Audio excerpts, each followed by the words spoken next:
गौरव भाई, stand up comedy में और ओपन माइक में क्या डिफरेंस होता है?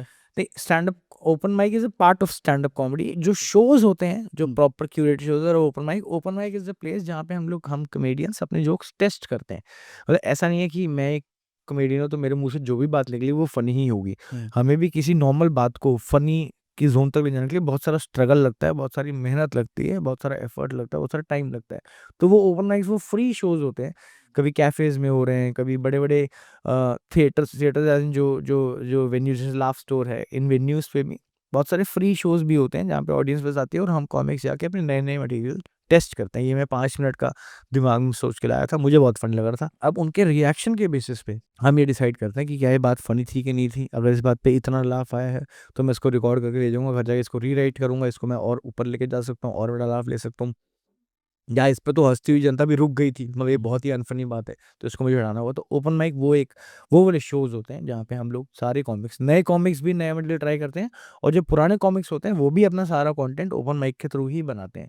अब वो अलग बात हो सकती है, जैसे आप कोई बहुत बड़ा नाम ले लें, लेट्स से जाकिर भाई, जाकिर खान जो है, अब वो इतने बड़े बन चुके हैं कि उनको ओपन माइक में जाने की जरूरत नहीं, क्योंकि इसमें 5-5 मिनट के स्पॉट्स होते हैं। वो ऐसा बोल रहे हैं कि मेरे पास 1-1.5 घंटे में ट्रायल शो कर रहा हूँ, जिसको बड़े कॉमिक्स ट्रायल शो कहते हैं। उसकी वो टिकट बहुत सस्ती रखते हैं। अब उनकी अमूमन टिकट मान लीजिए 1000 रुपये की है, तो उसकी टिकट 200 या 300 रुपये की ही होगी। तो वो 1-1.5 घंटे के लिए अपनी ऑडियंस को 20-30 सीटर छोटा रूम ही करते हैं, वहाँ पे वो उस कंटेंट को पकाते हैं। ऐसे 50-60-100 शोज करते हैं, फिर जाके वो एक टाइट जो आपको 1 घंटा या किसी का यूट्यूब पे 10-12 मिनट दिखता है, वो बहुत सारे ओपन माइक्स के थ्रू जाने के बाद फिर वो कंटेंट बनता है, ओके। और इसलिए वो आगे जाता है। तो इस पे जो ऑडियंस होती है वो भी आप लोगों को रोस्ट करती होगी? हाँ बिल्कुल, वहाँ पे तो ऑडियंस बिल्कुल बागी बैठी थी, क्योंकि वो ऑडियंस किसी की फ़ैन नहीं है। अगर आप ओपन माइक में जाएँगे, मान लीजिए आप अपनी फैमिली के साथ किसी कैफ़े में गए थे डिनर करने, वहाँ पे एक ओपन माइक चल रहा है, you never enrolled for it ना।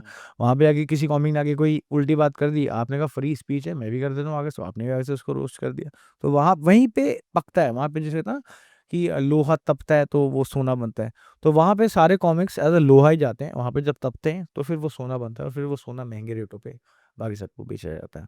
तो ये प्रोसेस होता है ये तो बेसिकली। स्टैंडर्ड में भी होता होगा, जब आप मान लीजिए आपका शो चल रहा है, हाँ, अब आपने जोक मारा, ऑडियंस को पसंद नहीं आया, हाँ, तो फिर आपको वो चीज़ समझ में आ जाती होगी ये ऑडियंस को पसंद नहीं आ रहा है, हाँ, बिल्कुल। तो फिर उस टाइम पे फिर आप कैसे डील करते हो? देखिए, वैसे तो हम जो प्रॉपर अपना शो करते हैं, जैसे मेरा अगर एक सोलो शो है 70 मिनट का, मैरिड बैचलर, उसमें मैंने वो कंटेंट अलग-अलग ओपन माइक्स में पका रखा है, तो इतना वो 90-95% ऑफ द केसेस में वो चलेगा। ठीक है। पर अगर नहीं भी चला, तो हमें ऑन द स्पॉट थोड़ा इम्प्रोवाइज़ करके, थोड़ा-सा उस बंदे को एड्रेस करके, कि बिल्कुल ही अगर मान लीजिए 100 लोग बैठे हैं, उसमें 90 लोग ही आपसे छूट के चले गए, मतलब कि वो नहीं आए उस जोक के साथ, तो आप उसको एक बार के लिए कॉल आउट करते हैं, क्या हो गया, मेरी डिलीवरी में कोई फ़क-अप है, या आप लोगों को ये वाला ऑब्जर्वेशन ही समझ नहीं आया।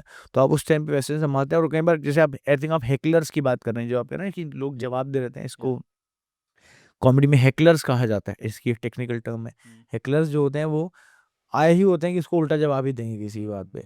तो वो फिर वो लोग ये भूल जाते हैं कि जब एक शो चल रहा है तो माइक मेरे हाथ में है और आप बिना माइक के हो, तो आवाज़ तो मेरी ही बुलंद है, और मेरे पास 70-80-90 मिनट है आपको टेक डाउन करने के लिए।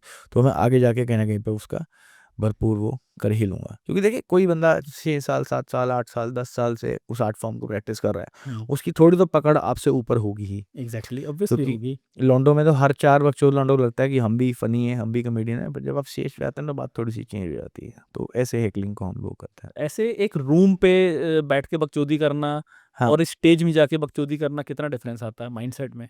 बहुत ज़्यादा, बहुत ज़्यादा। इनफैक्ट ज़ाकिर भाई यही उनके कई पॉडकास्ट वगैरह सुने, हम मिलते हैं, वो ये बताते हैं कि उन 4 बातों को ना, वो 4 बातें जो हैं वो आप बीती हैं। वो ऐसे बताते हैं कि आप बीती ऐसी बताओ कि जग बीती लगे, और जग बीती ऐसे करो कि वो आप बीती लगे। कि अगर आपके साथ लाइफ में कुछ हुआ है, किसी भी आपका कोई ब्रेकअप हुआ था, अब मुझे वो स्टोरी नरेट करनी है, तो मुझे ऐसे नरेट करनी है कि वो मेरे साथ ही हुआ था वो सब।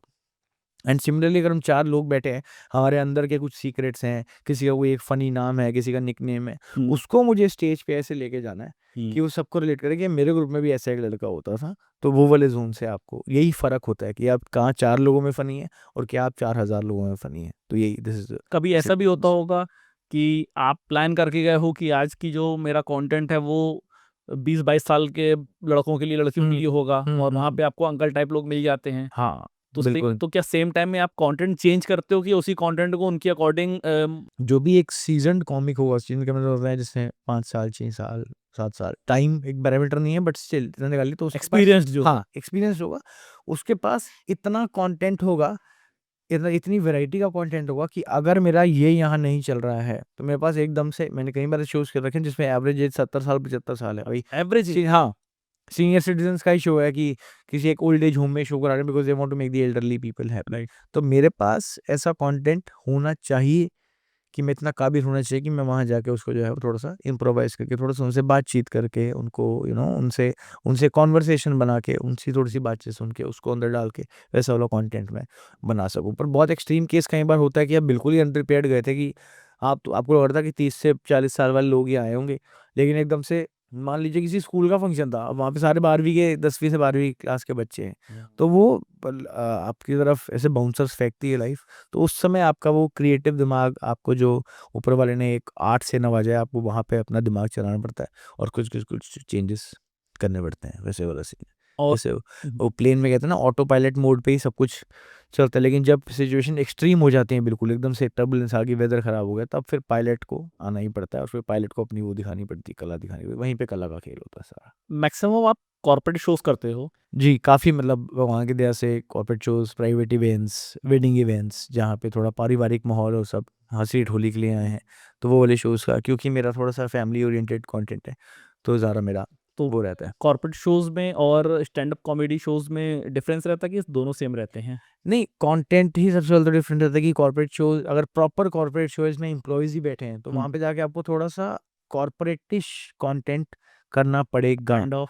काइंड ऑफ की ऑब्जर्वेशंस वहाँ पे जाके मैं बहुत ज़्यादा ब्रेकअप वाली बातें नहीं कर सकता। वहाँ पे जाके मुझे अप्रेज़ल के अराउंड क्या होता है, वहाँ पे नोटिस पीरियड पे क्या होता है, वहाँ पे फ्रेशर क्या एक्सपीरियंस करता है, बॉसेस क्या एक्सपीरियंस करते हैं, कुछ उस ज़ोन की बातें करनी पड़ेंगी। जिससे वो रिलेट कर पाएँ। हाँ, कॉर्पोरेट शो में बैठे इंसान ही होते हैं, वो लोग बाहर अपनी एक लाइफ़ जी रहे होते हैं, पर वो एक सेटअप ऐसा होता है, जैसे आपने अभी उल्लू टीवी की बात की थी ना कि वही कंटेंट कहीं और ठीक है, कहीं पे वो सॉफ्ट पॉर्न है, तो वही पैकेजिंग थोड़ी-सी चेंज हो जाती है। तो कॉर्पोरेट में जाके आपको थोड़ा-सा कंटेंट हो सकता है, आपको लैंग्वेज कई बार चेंज करनी पड़े, क्योंकि बहुत अगर उनके एम्प्लॉइज़ बैठे हैं जो कुछ फ़ॉरेन से भी आ रखे हैं, यूएस के भी बैठे, कोई ऑस्ट्रेलिया से बैठे, तो आपको थोड़ा-सा कंटेंट इंग्लिश में भी करना पड़ सकता है। हुँ। और फिर जो बाहर आके पब्लिक शोज़ रहते हैं, तो पब्लिक शोज़ में दोस्त होता है कि आपकी ऑडियंस है, आपको ही देखने आई है। किसी ने अगर टिकट खरीदे, उन्हें पता है कि अगर वो आज आपकी टिकट खरीद के आए हैं, तो उनको आपकी पर्सनैलिटी पता है, आपका पर्सोना पता है, ये इस टाइप के चुटकुले करता है। तो वो आपके लिए आए हैं, वहाँ पे तो आपको जैसी मर्ज़ी जिस भी टाइप की बातें करें, आपकी ऑडियंस बनी हुई है। लेकिन कॉर्पोरेट में वो लोग तो आए थे अपनी शराब पीने। उनकी पार्टी है, वो लोग 3 महीने से मना रहे थे अपनी, उनके टारगेट अचीव हुए हैं, तो बॉस ने सोचा चलो इनको हँसा देते हैं, चुटकुले सुनवा देते हैं।